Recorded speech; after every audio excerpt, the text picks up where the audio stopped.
Apple ගසේ කතන්දරේ. ගොඩාක් කාලෙකට කලින් එක ගම්මානයක පරණ ලොකු ඇපල් ගහක් තිබුණා. ඒ ඇපල් ගහ යටට ඇවිත් සෙල්ලම් කරන්න, ගහ වටේ දුවන්න, ගහට නැගලා ඇපල් ගෙඩි කඩාගෙන කන්න වගේම ගහේ හෙවණට වෙලා විවේක ගන්නත් පුරුදු වෙලා හිටපු පුංචි පිරිමි ළමයෙක් හිටියා. මේ ළමයා ඇපල් ගහට හුඟක් ආදරේ. ඇපල් ගහත් මේ දරුවත් එක්ක සෙල්ලම් කරන්න හරිම කැමති. ওই විදිහට කාලයක් ගත වුණා. ඒ පුංචි දරුවා දැන් ලොකුයි.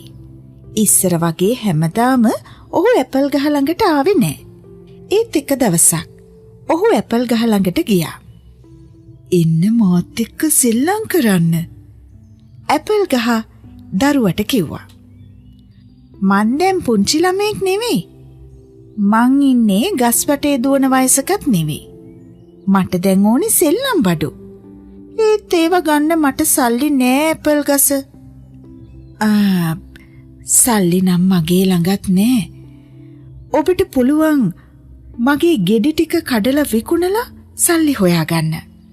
ඇපල් ගහ ඒ දරුවට කිව්වා.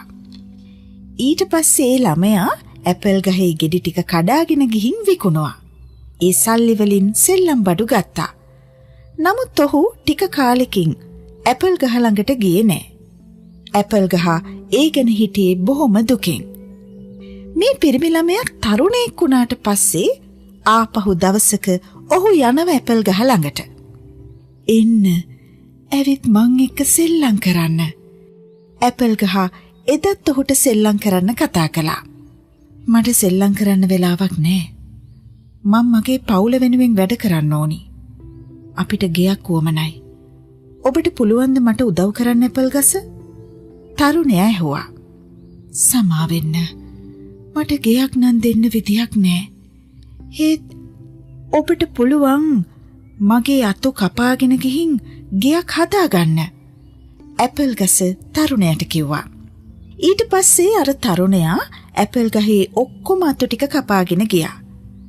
ඇපල් ගහ ඔහු ආපු එකට සතුටු වුණත් එදායින් පස්සේ තරුණයා ආපහු ටික කාලෙකට ආවේ නෑ දුවේ පුතේ. ওই විදිහට තව කාලයක් ගෙවුණා. ඉරේලිය තදින් තිබුණු දවසක මැදි වයසට ආසන්න වෙලා හිටපු ඒ තරුණයා ආයෙත් දවසක් ඇපල් ගහ යටට ආවා. සෙල්ලම් කරන්න එන්න කියලා එදත් ඇපල් ගහ ඔහුට කතා කළා. "මං දැන් වයසයි. මට මගේ මනස නිදහස් කරගන්න ඕනි. ඔබට පුළුවන්ද මට බෝට්ටුවක් දෙන්න?" මැදි වයසේ මිනිස්සයා ඇපල් ගහෙන් ඇහුවා. "මල් ළඟ බෝට්ටුවක් නං නෑ. ඒත් මගේ ගහේ කඳ කපාගෙන ගිහින් බෝට්ටුවක් හදාගෙන ඔබ සතුටින් ඉන්න." ඇපල් ගහ එහෙම කිව්වට පස්සේ මැදිවියේ මිනිස්සයා මොකද දන්නවද කළේ? ඇපල් ගහේ කඳ කපාගෙන ගියා. ඊට පස්සේ ඔහු ආපහු කාලෙකට ඇපල් ගහ ගාවට ආවේ නෑ දුවේ පුතේ. ආයෙත් ඔහු ඇපල් ගහ ගාවට ආවේ මහල්ලෙක් විදිහට. "දැන් මට ඔබට දෙන්න කිසිම දෙයක් නෑ. ඔබට දෙන්න තව දුරටත් මගේ ළඟ ඇපල් නෑ." එදා ඇපල් ගහ මහල්ලට කිව්වා. "ඒකට කමක් නෑ. ඇපල් කන්න දැන් මට දතුත් නෑ. ගහට නගින්න තරම් මගේ කකුල් ශක්තිමත් නෑ."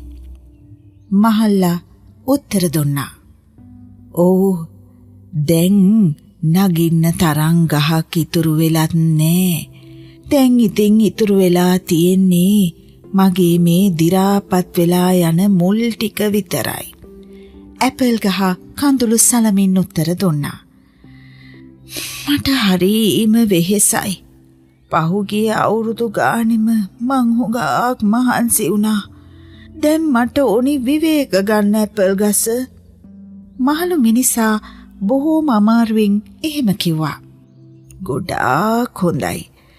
මගේ පරණ මුල් ඒ වැඩේට හොඳට ගැලපෙනවා.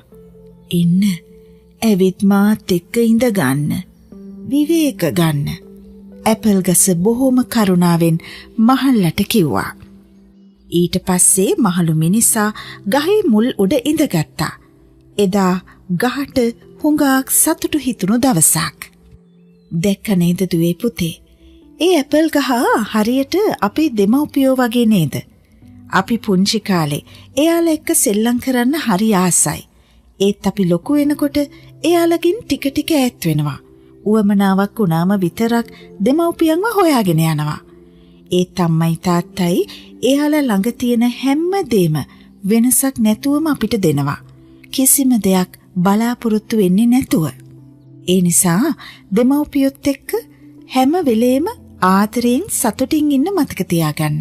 මොකද මේ ගෙවෙන කාලේ ආපහු කවදාවත් එන්නේ නැහැ. මේ වගේ තව ලස්සන වටින කතන්දර අහන්න කැමති නම් මේ දැන්මම YouTube channel එක subscribe කරලා තියාගන්න.